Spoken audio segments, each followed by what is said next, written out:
Okay, continuing the medical metaphor. Our title this time is Remission and Relapse. One of those is good, one of those is not.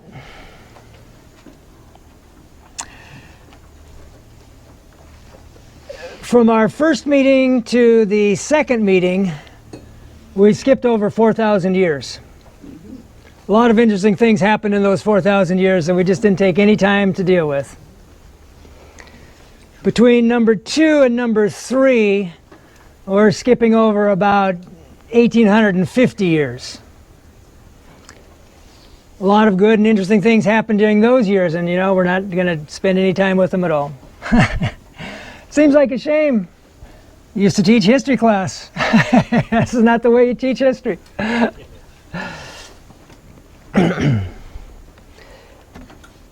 The subtitle,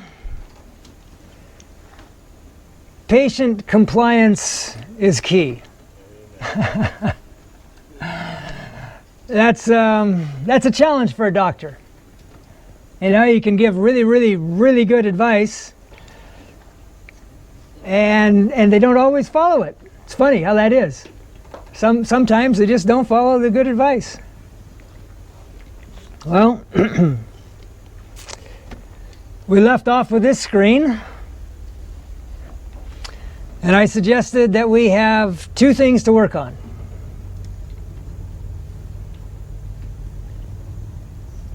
And by and large,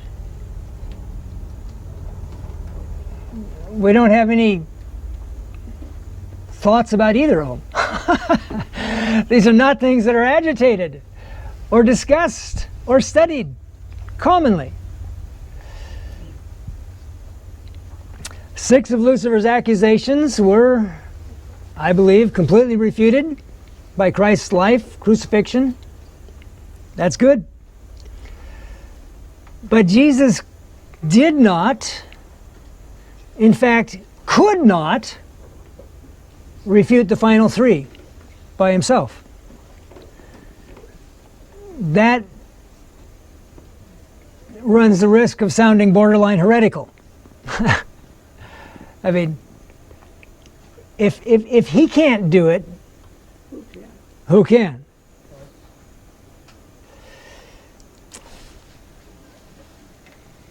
The reason I would say that is because those 3, well, again, number 9 just evaporates, right? But those 2, they require a different kind of evidence.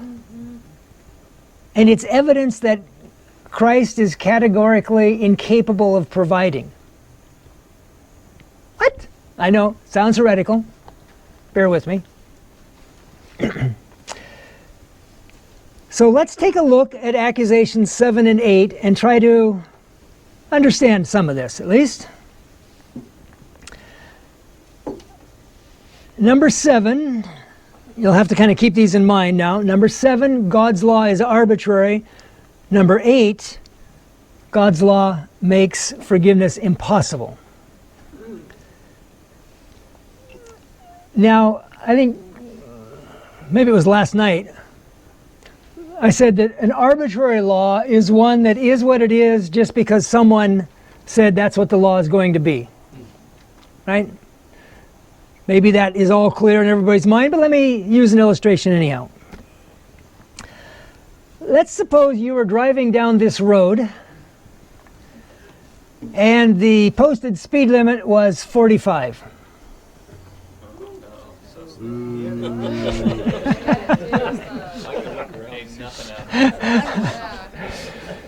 Time for a 4-wheel drive. Just get off in the brush there and let her rip. Okay. Well, so you're not supposed to be driving faster than 40. Actually, no, I take that back. Speed limit's 40. Sorry, but it has to go with the graphic I have. Sorry. Speed limit's 40. Time to change the law. On that road. But suppose, through whatever means or mechanism, don't ask me, you knew that there weren't any police officers anywhere nearby, We're going faster. what would you be thinking? Now, in company like this, I'm sure that no one here would break the law. There must be a reason. But let's just pretend a hypothetical, imaginary young gentleman with his first new car.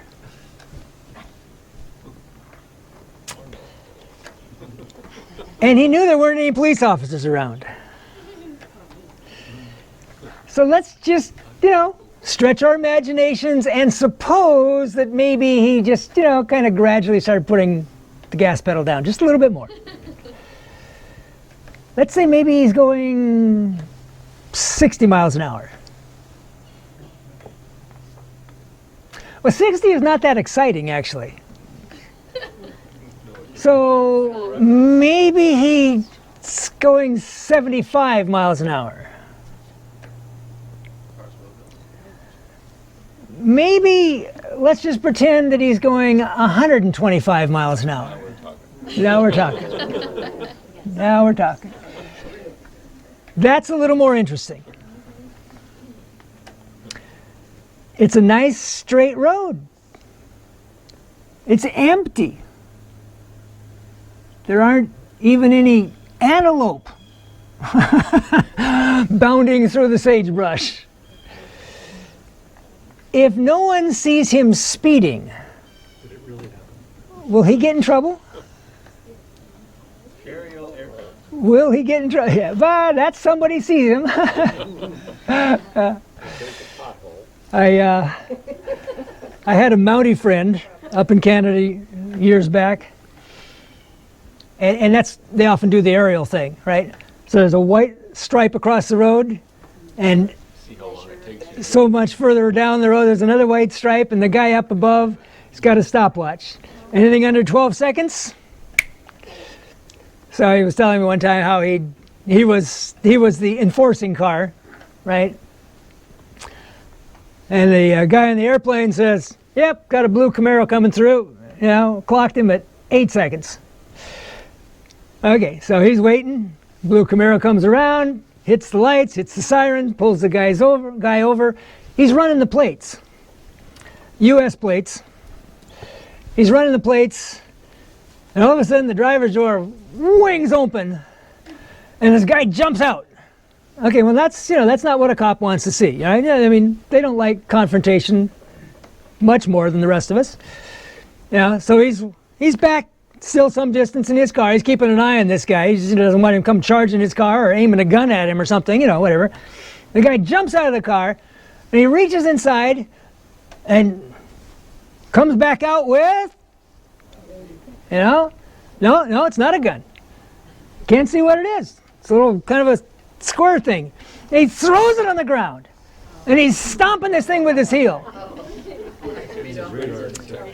It was his brand new $400 radar detector. And the cop said, "See that airplane?" Had nothing to do with radar. But let's just pretend. So here's our question. The young man is now driving 125 miles an hour down this road. Is he going to get in trouble? He should. He should. Is he going to get in trouble? Are dollar bills going to be magically extracted from his wallet? So let's start tracking your phone. Yeah, California's doing that. I have a proposal already for per mile taxation on the, so they're going to track everybody's phone, but whatever. Okay, so here's the deal. He's not going to get in trouble. He's not. So it's not a natural law. The point is that speed limit is a thoroughly arbitrary law.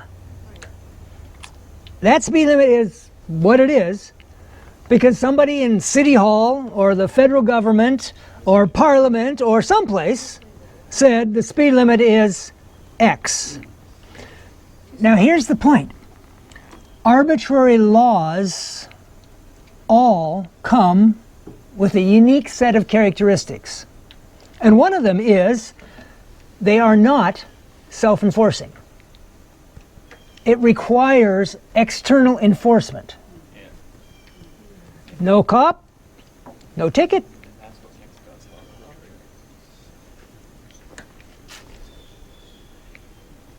It's not just a police officer. I mean, you have to have the whole court system. You have to have, people down at City Hall to process the ticket. You have to have people watching to see if it's paid in the next, 15 days. It's a big, cumbersome bureaucracy to enforce every arbitrary law. Tax brackets, arbitrary. Dog licenses are arbitrary. Requires enforcement. Okay. That makes sense? Everybody's tracking with me? Okay, so let's just switch to a different road sign.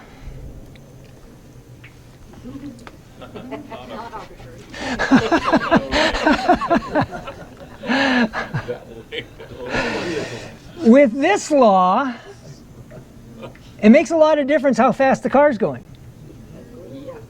If you come into this corner at 125 miles an hour, you're going to be facing some very real punishment, whether or not there's a police officer anywhere nearby. Yeah.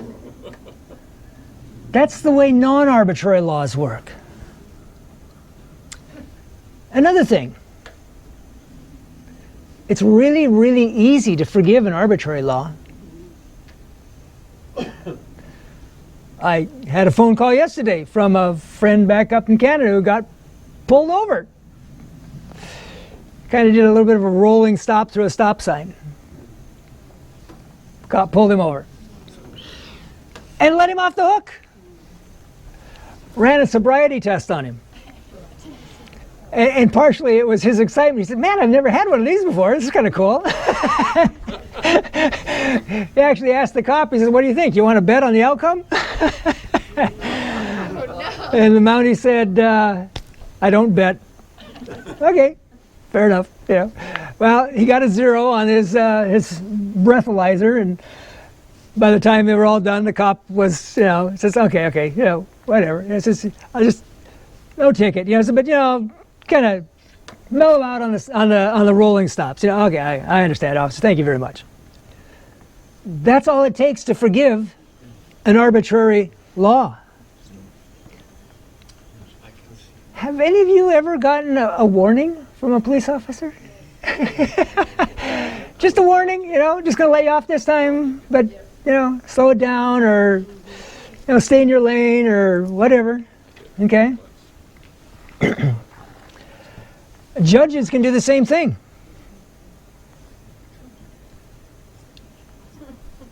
I've got an illustration in my book that I really kind of like. It goes like this. It says, one day you get an envelope in the mail. Very official looking envelope. You rip it open and you find out that City Hall is fining you $500 for driving 40 miles over the speed limit and running a red light to boot. And you've got the option of paying the fine or going to court. So off to court we go. And the court clerk reads the charge. And the judge looks at you and he says, "How do you plead?" You say, "Guilty, Your Honor, with mitigating circumstances."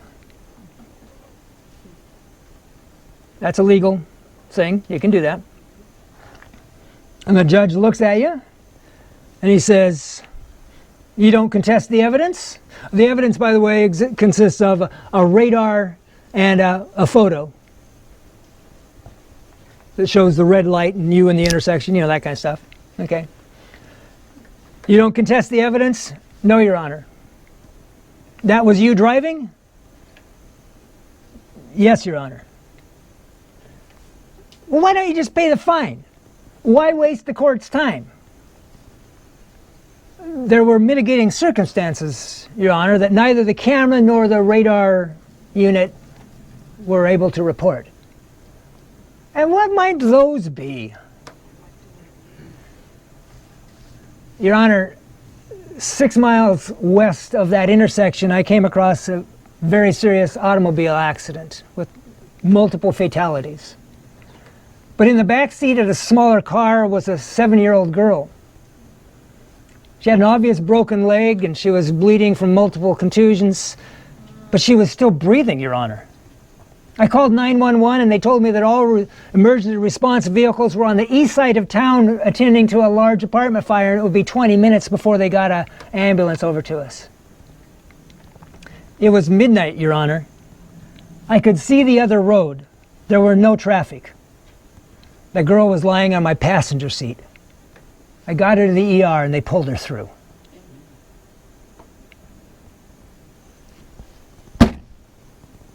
Case dismissed. It's easy for a judge. I mean, isn't that what you'd want him to do? Right? I mean, judge is going to fine the guy $500 now? Get a life.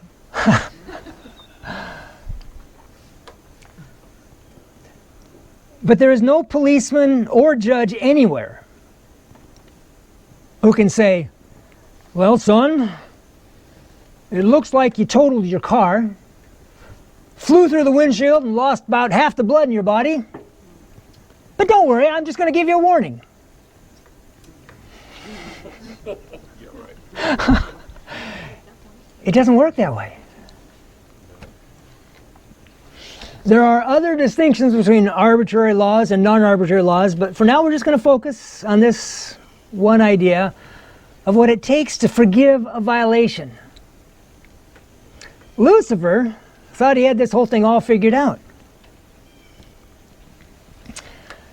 Satan planned to wrest, or steal from, whatever, from God the noble Adam and his companion Eve. If he could in any way beguile them to disobedience, God would make some provision whereby they might be pardoned. And then himself and the fallen angels would be in a fair way to share with them of God's mercy. Lucifer really didn't believe that God's law was eternal, immutable, and unchangeable. He thought God would find a way to forgive Adam and Eve, and he was right.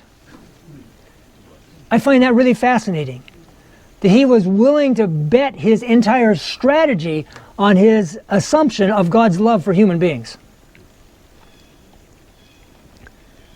But he thought that God would have to change his law in order to forgive them. And then Lucifer would be seen as correct and honest. And God would be seen as wrong and dishonest, because God had said the law could not be changed. Game over. Lucifer wins. And if God couldn't save them, Lucifer wins. Because he had been smart enough to say that they shouldn't have been created in the first place. And he told God that forgiveness would be impossible if the law wasn't arbitrary.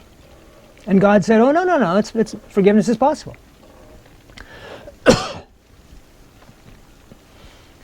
Lucifer had the bases covered. The horns of a dilemma.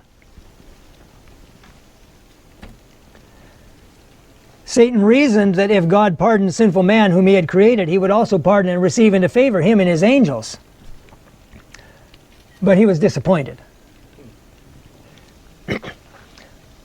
One of Ellen White's literary devices that I find most enjoyable is her tendency towards understatement.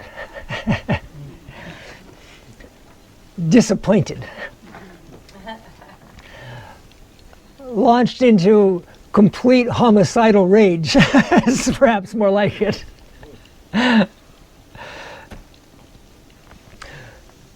This arbitrary issue just keeps popping up wherever you look in this story. Satan came to Eve as an angel of light through the serpent and persuaded her that this particular prohibition was of arbitrary authority. Well, what difference does that make? Hey, Eve, God isn't anywhere around. He's never going to miss a couple pieces of fruit. Nothing will happen. Might as well give it a try. But something did happen. After Adam and Eve had sinned, they became conscious that their garments of purity and brightness, the covering given them by God, had fallen away from them. They saw that they were naked, and ashamed to respond to God's call, they hid themselves among the trees of the garden. Deprived of the divine covering of light and innocence, they are afraid to meet their God.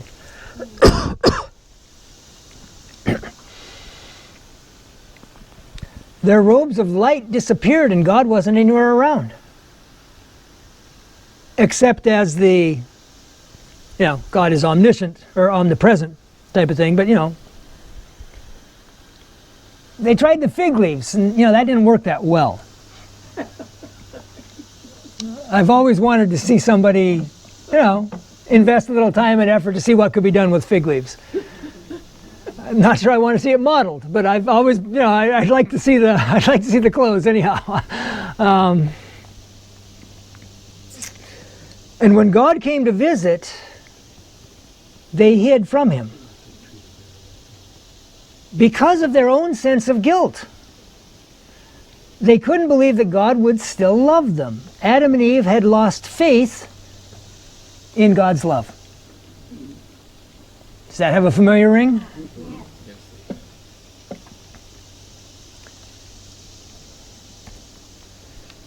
What is it to be in an unsaved condition? Is it not to be living without that full confidence in God which is born of love, which leads us to take him at his word? And now all of a sudden, because of their own actions, because of their own mental state, they cannot believe in God's love. It's impossible for them to believe in God's love.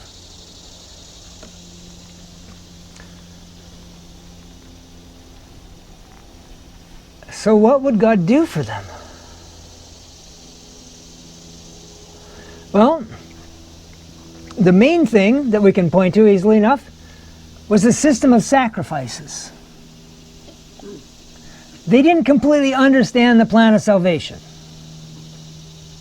but they knew that God had promised to forgive them if they offered a sacrifice pointing forward to Jesus. They could choose to believe that promise, or they could rebel against the whole sacrificial system as Cain did. Your choice.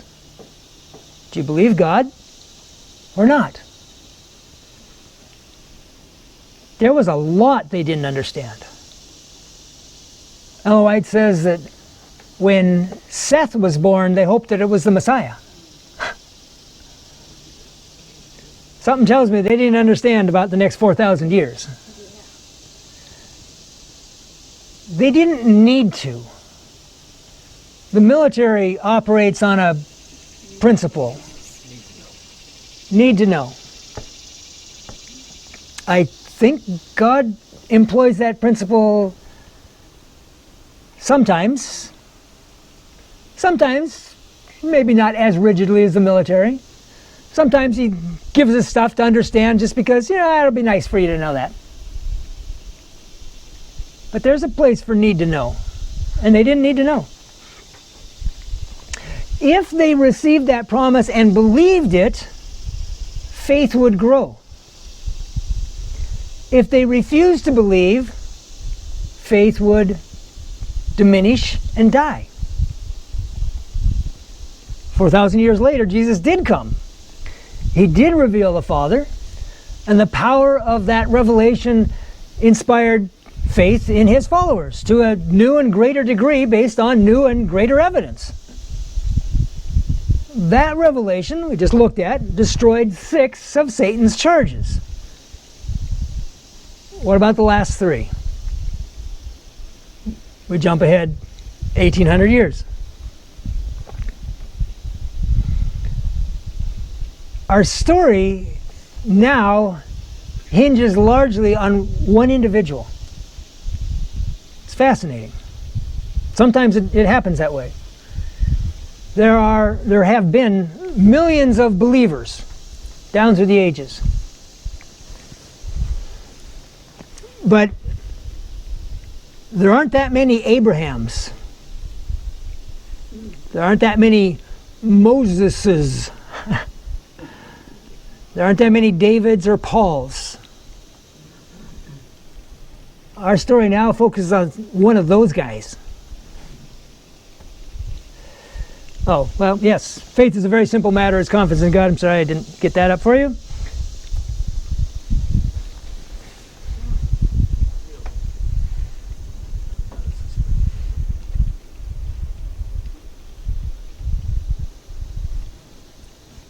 You've heard of this guy before.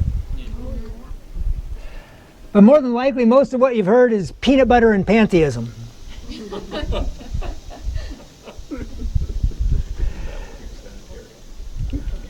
You may not realize what a big deal John Harvey Kellogg actually was.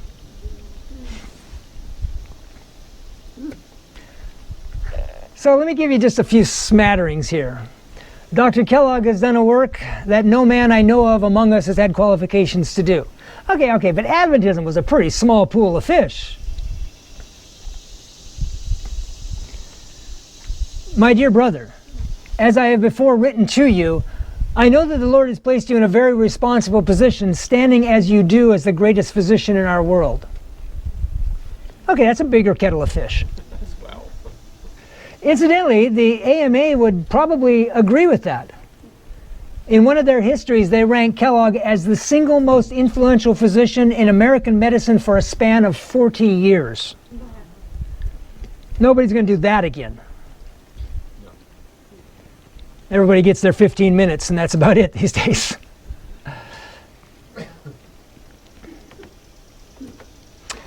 God says of Dr. Kellogg, he is my physician. Respect him and sustain him. There are a lot more statements like that it's a very painful thing making 5 little presentations out of a whole book. It's like, oh, I really want to put that in, but I can't. Perhaps one of the most important statements about Kellogg's impact, or God's intended impact through Dr. Kellogg, is one that came actually quite early in his career, before he had really verified much that's said in the statement itself. If Dr. Kellogg will trust himself wholly with God, he, capital H, will give him, little h, tact and perception and skill as a practitioner that has seldom been excelled. Angels of God will stand by his side when human life is in peril, and wisdom from above will be given him. God designs that Dr. Kellogg shall still advance. He has only begun to climb the ladder. The Lord will give him grace that he is now ignorant of, and he will see as he has never seen before. He will realize that there is to be an intelligent discarding of all drugs. Skill and knowledge is to be given him, which he is in no case to keep to himself. He is to educate, educate, educate. Three things to note, maybe here, maybe more. Can you imagine what Adventist medical work would be if we knew how to treat every case without drugs? Be the light of the world. That's what God wanted to accomplish through Dr. Kellogg. But it was conditional. Look at that very first word at the top. It all depended on Kellogg continuing to trust himself wholly with God, and sadly, that didn't happen. After a point in time, that deteriorated drastically. We'll look at that a little bit later. As a result of Kellogg's eventual unfaithfulness, the Adventist Church does not know what God intended us to know. They educate, educate, educate. Maybe only got through the first educate.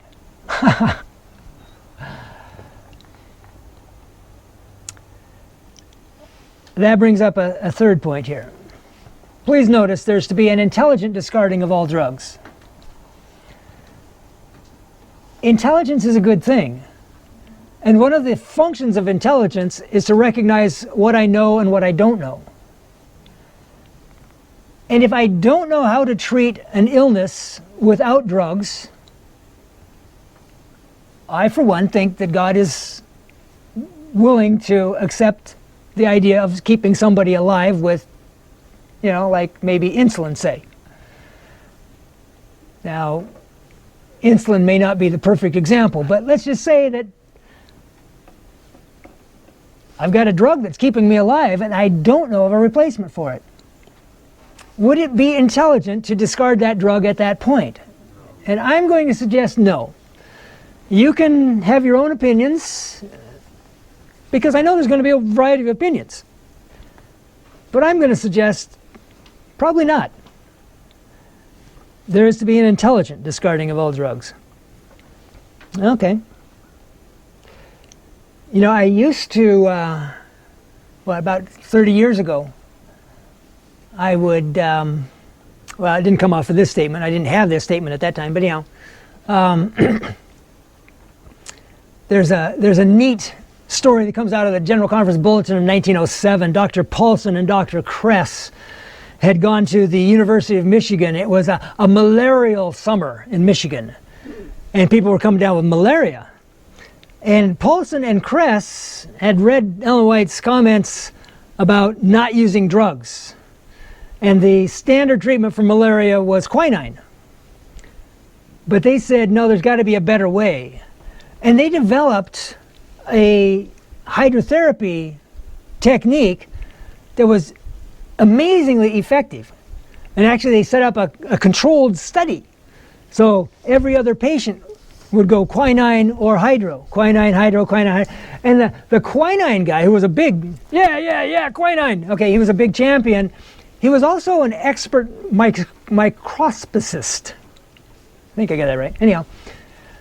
And he would verify each case, because that's how you take a blood sample and you go looking for the plasmodium, right, that causes the malaria. And he could verify each case. And so Paulson and Kress, they developed this regimen where they would take the temperature every 15 minutes. And the moment the temperature started to rise, they'd hit them with fomentations. And they said if they caught it just right, they could almost knock the disease on the first occasion. The next day, normally it's about a 24-hour span, but the next day the rise in temperature would be a little bit later. And they'd hit it again. And often 2 days, sometimes 1, often 2, 3 days, boom, guy's cured, no side effects. The quinine clinic approach, some of the patients died. Some of the patients had deafness, irreparable. Some had mental effects, irreparable. The problem with quinine, and quinine's a great drug, it will kill plasmodium. At that level, right there, it kills plasmodium. The problem is that right there it kills the patient. So, there's a kind of a fine art in administering this stuff, right? But I used to tell my students, I said, wouldn't it be great? Oh, one more thing. See if I can remember the names here. Malaria in Michigan is caused by Plasmodium vivax, I think it is. Maybe I have this backwards. No, I think it's it. I think vivax in Michigan. Tropical malaria is Plasmodium falciparum. The hydrotherapy treatment on falciparum doesn't do a thing. Doesn't do a thing. So I used to challenge my kids and say, hey, wouldn't it be cool to figure out a nice, simple, no side effects, natural treatment for tropical malaria? I mean, how many million people die of tropical malaria every year? I mean, at the end of the day, you're going to have a tombstone, he cured tropical malaria. That would be, better than some things, it's better than, he won the paintball game. So,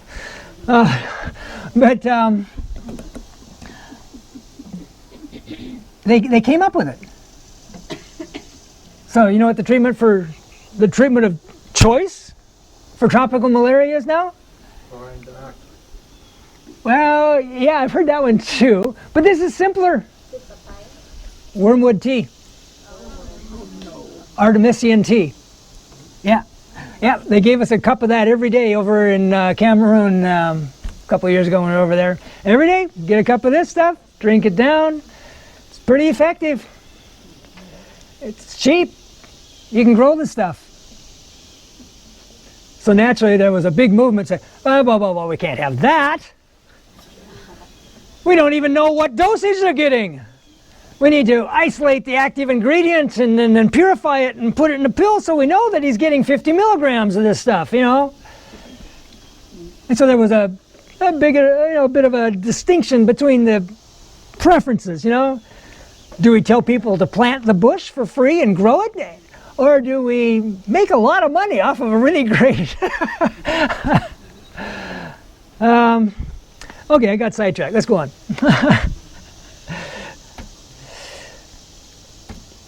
In October through into November of 1888, there was a general conference session. Ministerial Institute lasted 10 days, first of all, and then general conference session. This was held in the town of Minneapolis. You may have heard of this one. I'm suspecting that this audience may have dabbled in 1888 history, to a degree at least. That's the one we're talking about. A lot of interesting things happened there. That's why we have all the books and all the sermons and everything else about 1888. One thing that happened there that I think is underreported. After the meeting at Minneapolis, Dr. Kellogg was a converted man, and we all knew it. We could see the converting power of God working in his heart and life.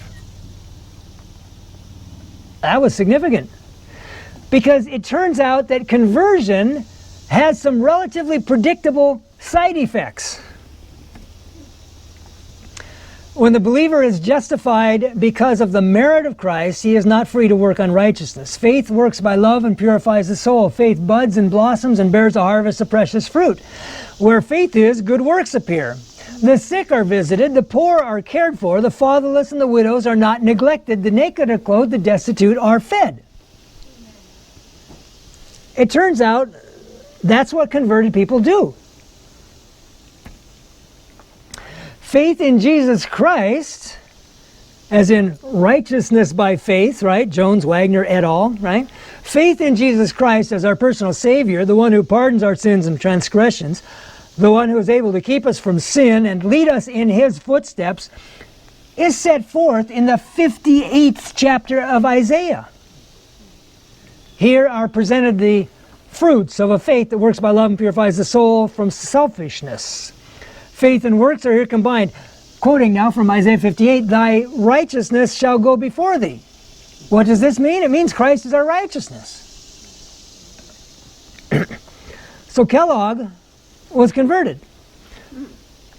Now, he'd been an Adventist for a long time. And I don't know. I don't think he was a rank heathen. So I would say, he had a deeper conversion, something, however, whatever. But Kellogg wasn't a normal mortal like the rest of us. He just didn't work that way. And so, following his conversion, he took up this work of helping people, and he said, well, let's do this. He just worked on a scale that some of us don't imagine. So it took a couple of years to get going, but within the calendar year 1892, some interesting things happened. In 1891, actually, at the General Conference session, Kellogg had made a motion. He said, I move that we open an orphanage in Battle Creek. And the General Conference voted it. It's all good. And he spent a year trying to raise money, and what he found out was that the church wasn't that fired up on the orphanage thing. At the end of a year, he had just enough money to buy a bare spot of land on the west end of Battle Creek. Nothing to build the orphanage. he was having a challenge because the word had gotten out and kids were showing up at the train station in Battle Creek. A little note pinned on the shirt. Bobby, 3 years old, Battle Creek Orphanage. About the time he had about 25 of these little kids,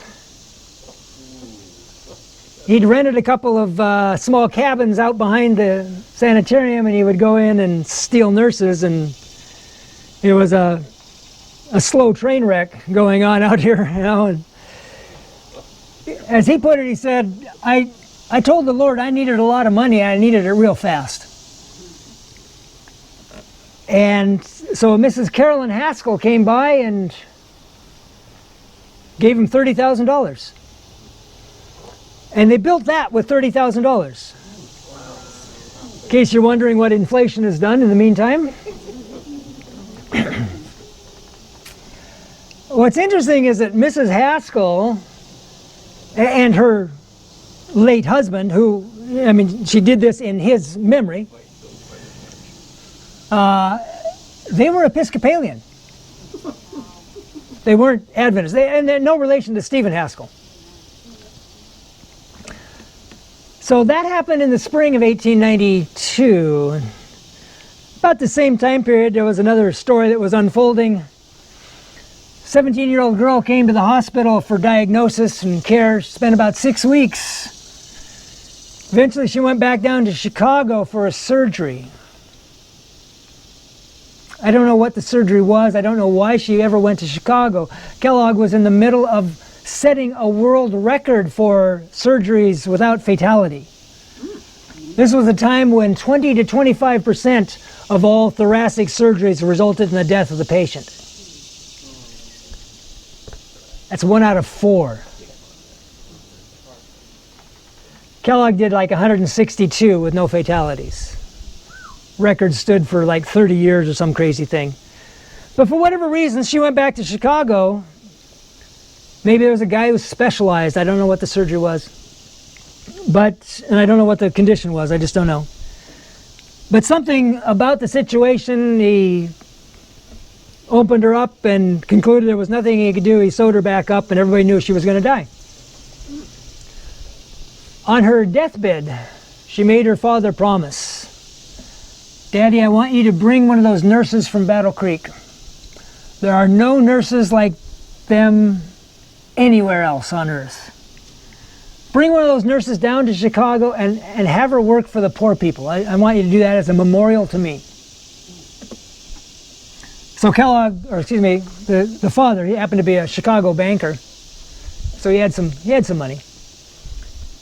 Some of it might have been somebody else's, but anyhow, he had some money.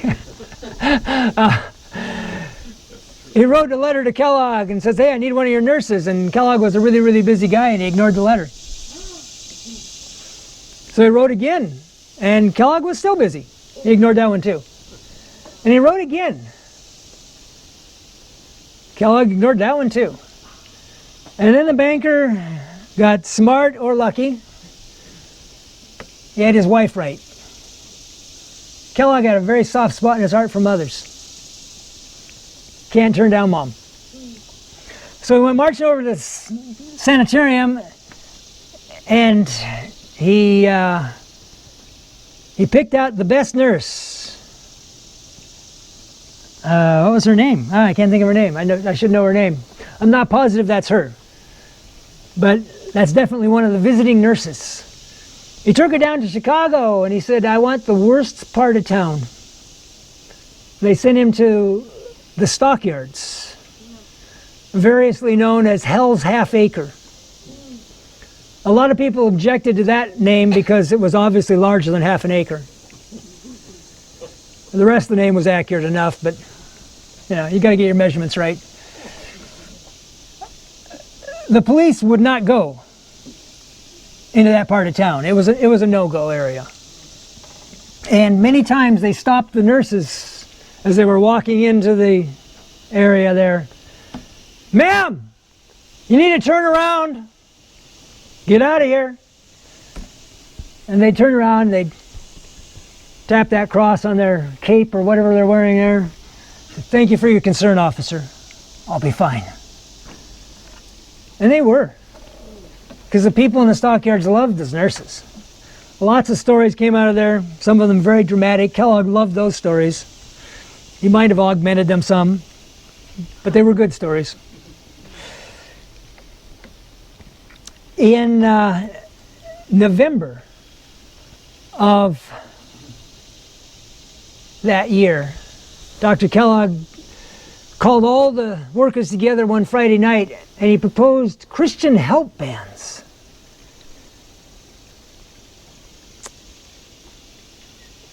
And the gentleman here is Arthur W. Simmons.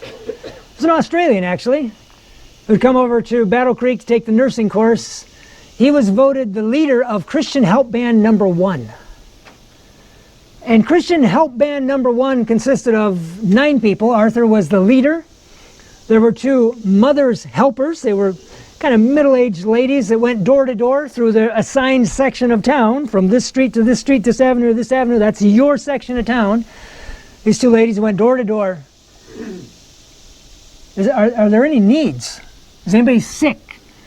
Do your children have warm clothes for the winter? Do you have enough food? They helped people find jobs. They just helped out. They helped clean the house. They taught them how to cook. They just did what they could to help them. 1 leader, 2 ladies, 3 young gentlemen known as burden bearers. Their job was just packing stuff back and forth. 2 nurses and a Bible worker. Christian Help Band number 1. Within 6 months, there were 16 Christian help bands strictly out of the employees of the sanitarium. 16 times 9 is 144 people spending 3, 4, 5 hours a week helping the neighborhood. That was making an impact. All that happened in 1892. And then, just after the Christian Help Band meeting, one more thing happened. And if it had come from anybody but Ellen White, I'd say, well, obviously there's no connection, because she wrote that 6 weeks in advance, because she was in Australia. Couldn't possibly have known anything about what was going on in Battle Creek. But with Ellen White, you gotta look at it a little differently, because sometimes she did know what was going on in Battle Creek, even six weeks in advance. She wrote this: "The loud cry of the third angel has already begun in the revelation of the righteousness of Christ." About 2 months later, there was another General Conference session.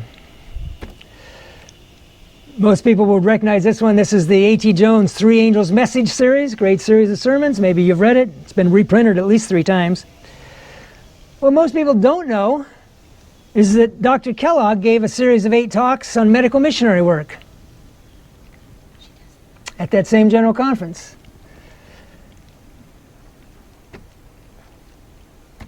One of the things he said was this: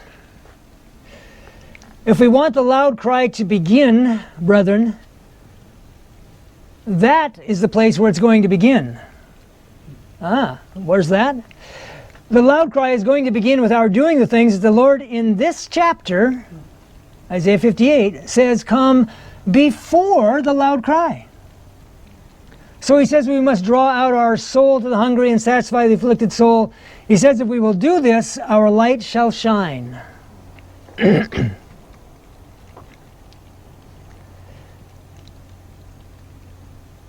want to skip over to this one. There's a key word in here I want you to... This is just the same statement. The time of chastisement is just upon us for the loud cry, right? There's one very key word I want you to catch.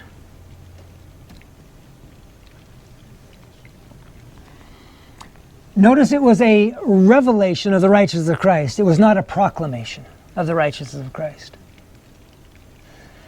Now I'm going to differ slightly with a lot of Adventist historian, theologian types, because we've traditionally taken this statement and applied it to the theology of Jones and Wagner.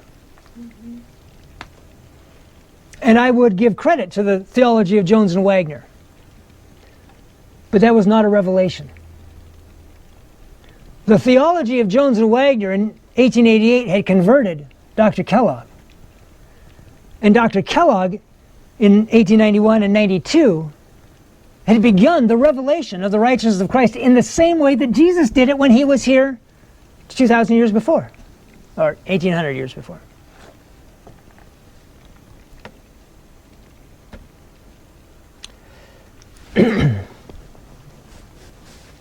This is Exhibit B. Jesus was Exhibit A. But there was a new and different category of evidence that was required. And this is Exhibit B. Sad to say, Exhibit B failed in its mission. But let's notice a couple of details first. The greatest missionary work that can be done in our world is work in ministerial lines combined with medical missionary work. The truth is going forth from the sanitarium in Battle Creek as from no other center in our world. The sanitarium. Not the Review and Herald Publishing Association, not the General Conference. The greatest missionary work that can be done. There is nothing that converts the people like the medical missionary work. This work makes the path straight before us and bears the impress that it is of God. Jesus is in the work, and he cannot be hid. Now notice the dates on those two letters. I don't have the date, but well, just 1899. You can notice the number, that's helpful. I should probably put the date on there, but 36, and then letter 76, 1899. 7 years after the loud cry had begun. But then we have this. The third angel's message, in the place of swelling into a loud cry, is being smothered.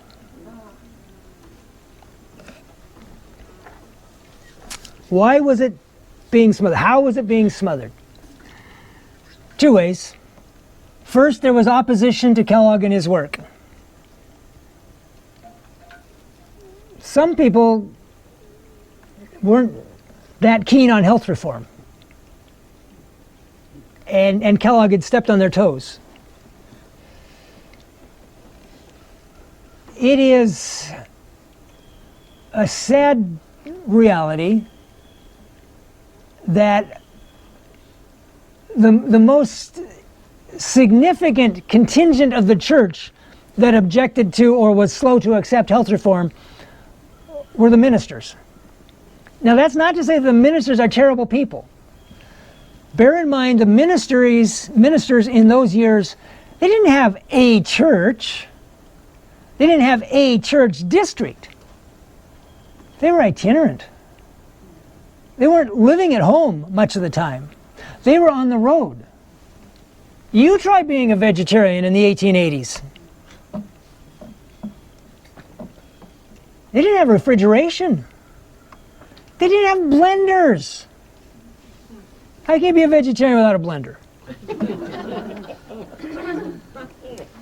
And the ministers were dependent on food that they could obtain on the road.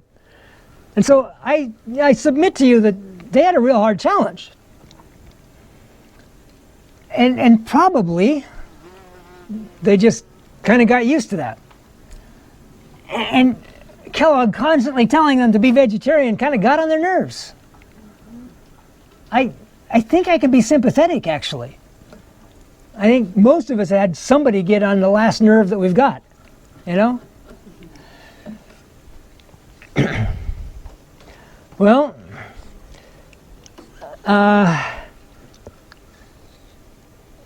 what do you do if you're a good doctor when the patient dies and you don't know why? What do you do? What's that? Bury them. Well, yes, we're going to bury him. But what might we do first? Let's do an autopsy. let's get a post-mortem report on our Exhibit B. These three claims of Satan are what are still today keeping sin alive. They are what delay the second coming. Exhibit B had died, but we can do an autopsy.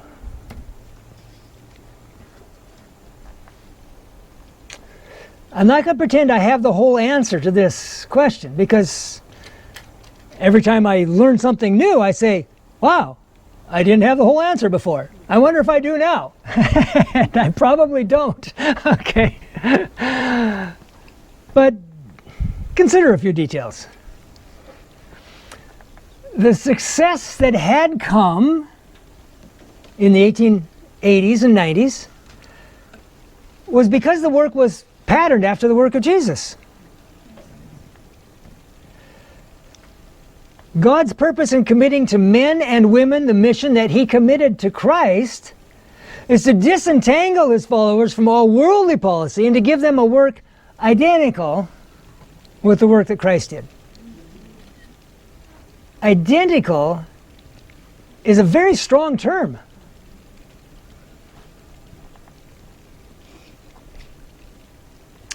What's it look like to be disentangled from all worldly policy? And you know, I don't think I could list all the details. But I think I'm safe in saying this.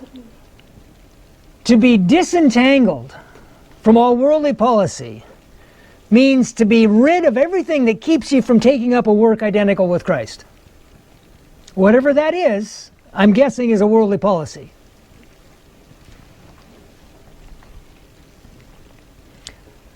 But what does it mean? Do I need to wear a robe and sandals? I mean, that's what Jesus was wearing when He did His work. Is that, no, I'm going to do an identical work? Is that what I need? I don't think so. Am I a failure if I can't use clay to heal a man born blind? Yeah? What does it mean to do a work identical with the work of Christ? This is my conclusion. The single biggest lesson is the need for a union of medical and evangelistic work. It's a serious issue. When we fall short in this regard, things go downhill very rapidly.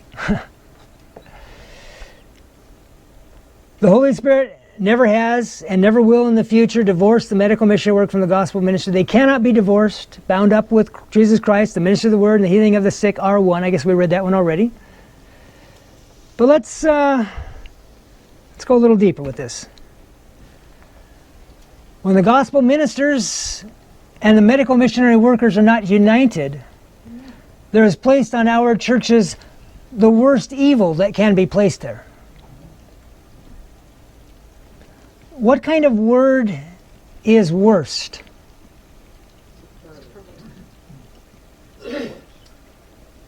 It's a superlative.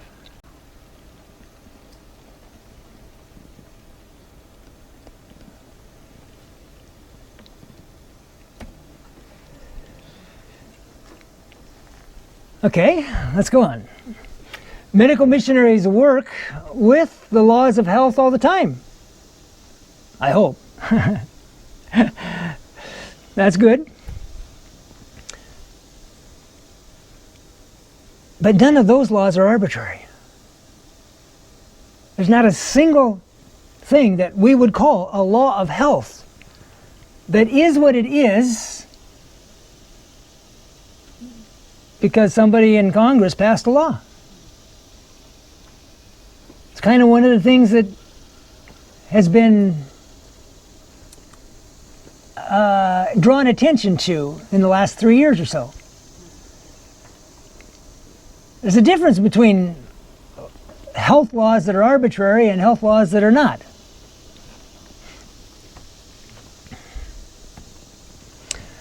Ellen White's writings tell us, as in the natural, so in the spiritual. More than 50 times she says that. probably another 120 or so in just slight wording difference. I mean, 50 times those exact words. Okay? Probably another 120 to 160 times with slight variations.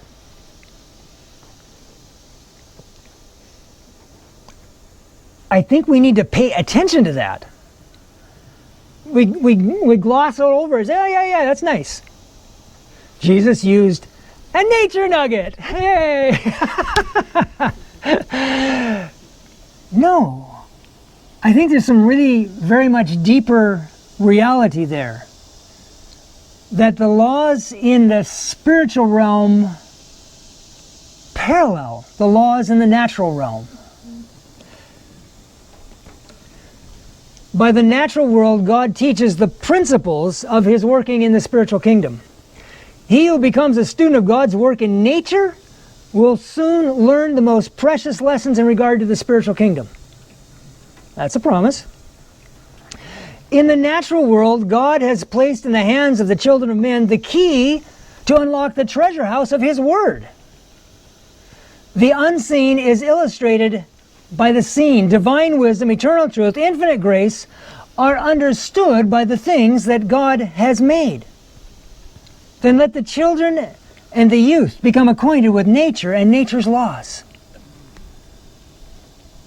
And I would argue that the number one lesson to learn is that nature's laws are not arbitrary. And they work with an entirely different set of presuppositions and means of action.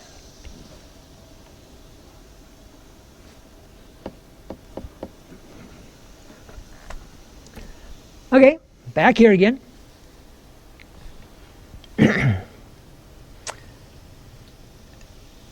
When I mentioned last night that I spent a year trying to figure out these accusations. And needless to say, the 147,000 paragraphs that I went through to try and track that down covered a lot of surrounding territory. And one of the things that I kept noticing as I was reading this was how often Ellen White made the point that Satan had said this, but Jesus proved him wrong. And it made me wonder why is anything still going on? Right? If God had proven Satan wrong, what are we arguing about, right?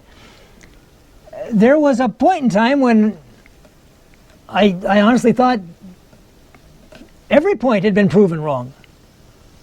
And that was very perplexing to me, literally, what are we arguing about? But it wasn't until I went to the work of classifying and categorizing and chronologizing, the whole list and bringing it together that it started making a little bit more sense. It's easy to see that the first 6 are taken care of. But 7, 8, and 9 are still problems to be solved. And again, 9 just disappears, right? So that's nice. But number 7, I didn't understand what it meant. And number 8 just seems stupid. How can I tell Marvin that he can't forgive Fred? If Marvin wants to think sweet thoughts about Fred, oh no, Marvin, you can't, no, you can't possibly. It seems stupid. Why would Lucifer ever make such an inane argument?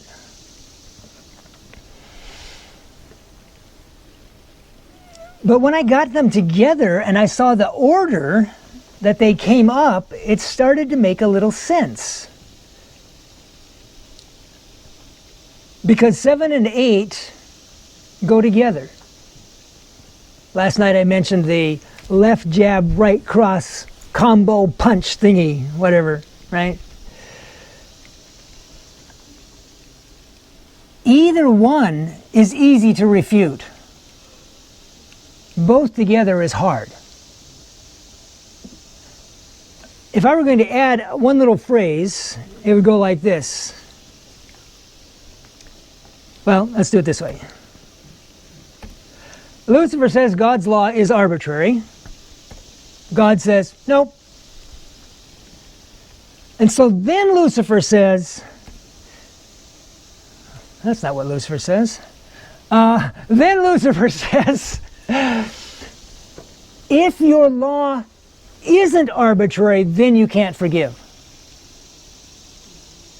Do you follow? Okay. If it's arbitrary, it's easy to forgive. It's easy to change. It's easy to forgive. If it's not arbitrary, then you can't forgive. Because you can't control the punishment of a non-arbitrary law. The kid took his car into the corner at 120. I forgive you, my son.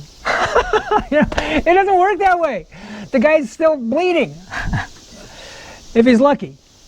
If he's not lucky, then there's no more blood pressure to bleed. But what difference does it make whether God's law is arbitrary or not? Now, let's go back to our illustration. Two different kinds of laws. Kind of went through this. Just want to drive it home. The law on the left is arbitrary. Congress or Parliament or City Hall or somebody in their near infinite wisdom decided that was the speed limit. Now, don't get me wrong, I'm not against arbitrary laws. There's a place for them. You know, it's arbitrary driving on the right side of the road too. It's probably a good idea. You know, I think we'd all vote for it.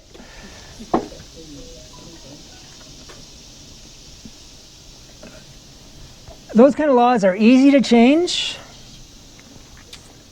It isn't automatic. Someone has to enforce it. It's easy to forgive. The police officer can, the judge can. The law on the right is not arbitrary. Humanly speaking, and I'm using this as a human illustration, I think God can probably do right angle corners at speed. I'm guessing. But we can't. So this is just an illustration. That kind of law, it's impossible to change. Congress and Parliament and City Hall can't do a thing about it. It just is. And that's where I got stuck.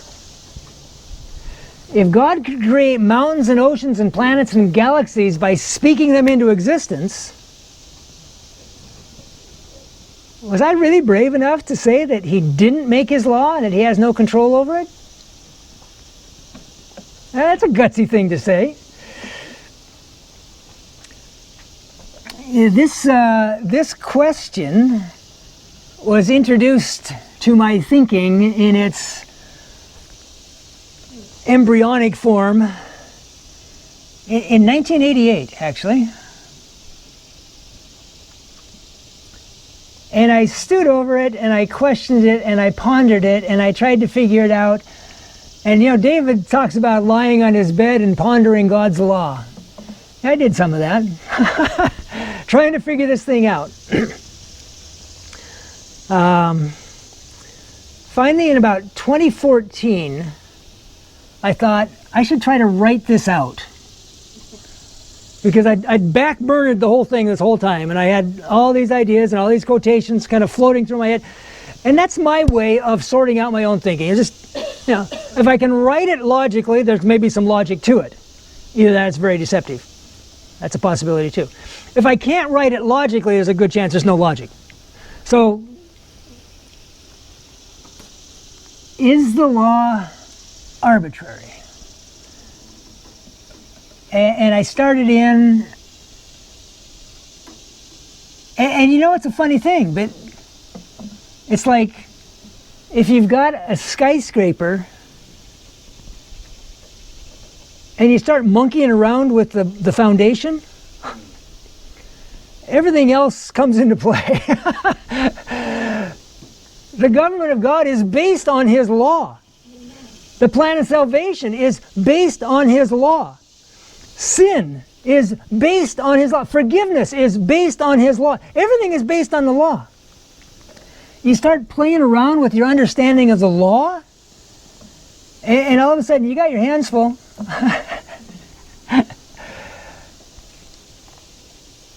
I don't know. I spent about a year and some writing that out. Ended up 400 plus pages. And I came to the conclusion that I believed that God's law was not arbitrary. Well, that was easy because Ellen White says that much. But I came to the conclusion that that meant that the characteristics of non-arbitrary law applied. And some of that wasn't so clearly spelled out. And it raised a lot of questions, which I won't go into all of them.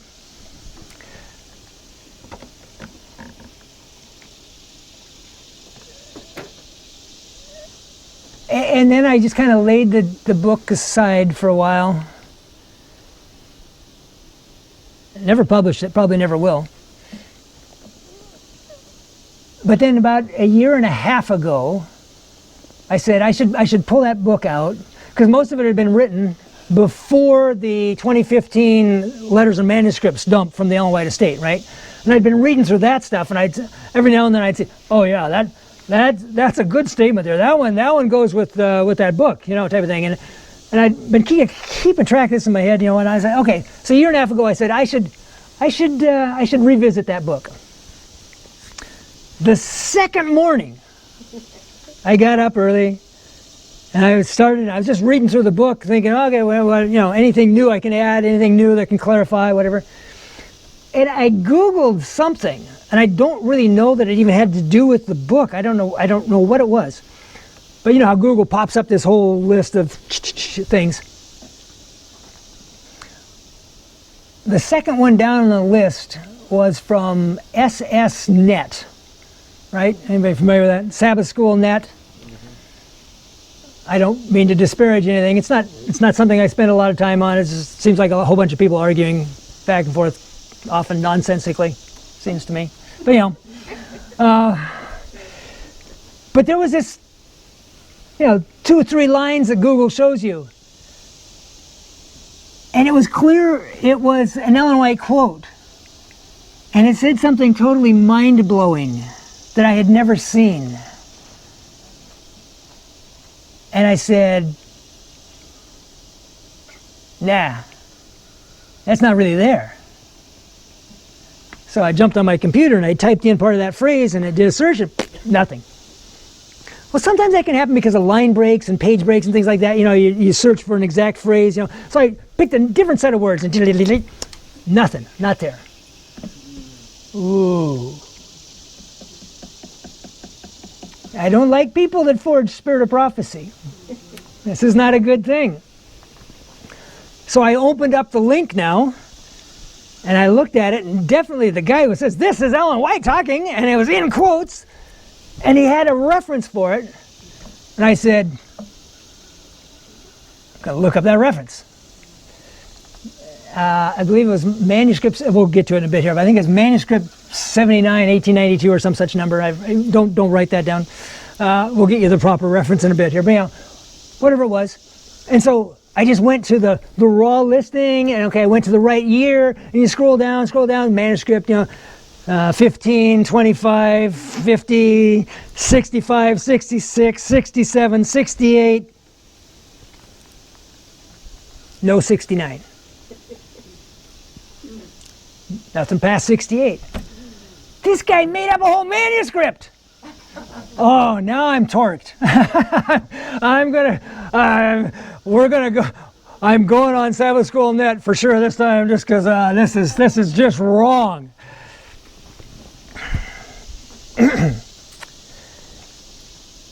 And then I got this thought. I said, before I shoot my mouth off, I'll check it online. It was there. The manuscript was there.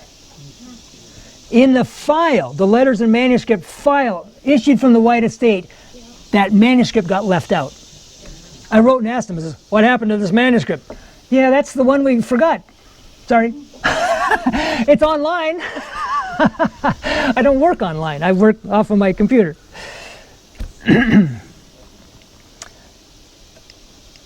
Well, there were a number of things in these manuscript releases and other places that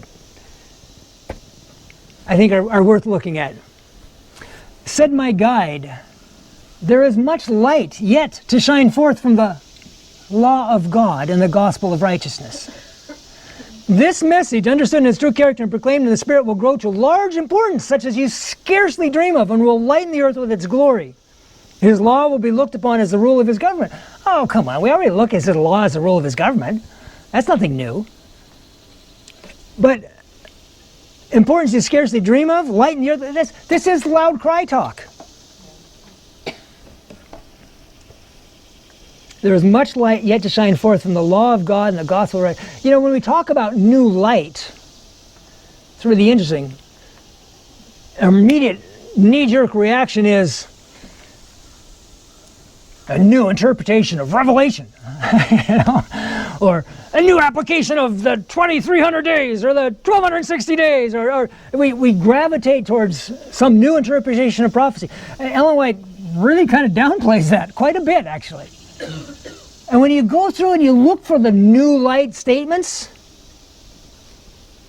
the law, the gospel, what's another phrasing of it? The sanctuary. Which, oh come on, the sanctuary is just an object lesson of the entire plan of salvation. You know, oh, plan of salvation, that's another one. Okay, that's where the new light is to come. Okay, let's go on. We have only glimmering light in regard to the exceeding breadth of the law of God. Many who claim to be teachers of the truth, have no conception of what they are handling when they are presenting the law to the people, because they have not studied it. They have not put their mental powers to the task of understanding its significance. Okay. We need to study diligently that we may gain a knowledge of the laws of God. How can we be obedient subjects if we fail to understand the laws that govern the kingdom of God? Then open your Bibles and search for everything that will enlighten you in regard to the precepts of God, and when you discern a thus saith the Lord, ask not the opinion of men, but whatever the cost to yourself, obey cheerfully. She's describing the operation of faith there, by the way. That's all faith is. You may have seen something in regard to the righteousness of Christ, but there is truth yet to be seen clearly. You will see the law of God and interpret it to the people in an entirely different light from what you've done in the past. For the law of God will be seen by you as revealing a God of mercy and righteousness. The atonement made by the stupendous sacrifice of Jesus Christ will be seen by you in an altogether different light. You will see sin in its heinous character. Yeah, that's a little unsettling. It's like saying you're going to see 1 + 1 in a totally different way than you've ever done before. That would be unnerving. You know, I mean, it's like the most basic function of mathematics, the most basic function of God's government, the law, the atonement, altogether different light. And here's that statement, the one that got left out. Manuscript 79, 1896. Right and wrong are not based on God's moral government. God's moral government is based upon a distinction between right and wrong.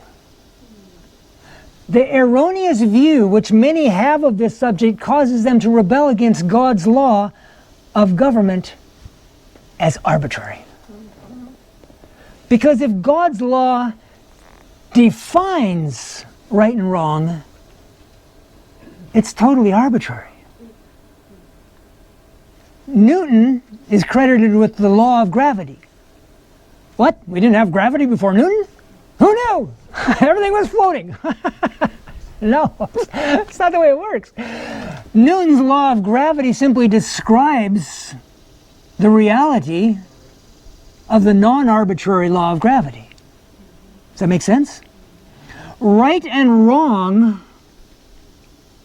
didn't come into existence because of God's law. You can't have an indulgence that says, and now, the special grace of his Holy Father, from now till, what date are we? Oh, I don't even have a date. Whatever. For the next 2 weeks, murder is not sin. Oh, what a great deal that would be. That's an indulgence. That's an indulgence, yes. That would be, a lot of people would warmly welcome that indulgence. But you know what, you're still going to end up with kids without a father or a mother, you know? You're still going to end up with sorrow. You're still going to end up with loss. You cannot change that. I don't care what you pretend to do with the law. Right and wrong are the basis of God's moral government. That's a fascinating thought.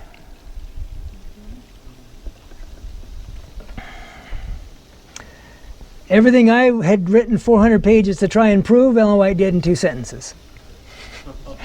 That's the advantage of inspiration. Some of us just have to, struggle the hard way. What can I say?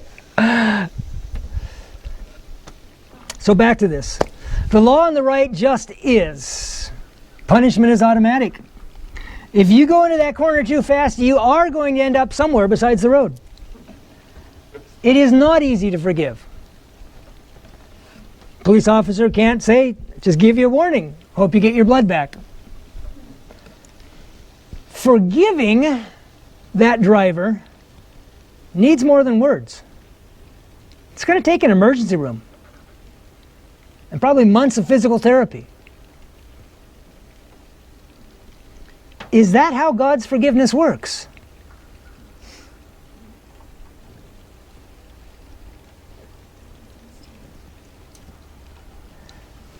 The atonement of Christ is not a mere skillful way to have our sins pardoned. It is a divine remedy. That's a medical term. For the cure, that's a medical term, of transgression, and the restoration, that's a medical term, of spiritual health. That's a medical term. It is the heaven-ordained means by which the righteousness of Christ may be not only upon us, but in our hearts and characters. But Exhibit B had failed. And that's where we end for now.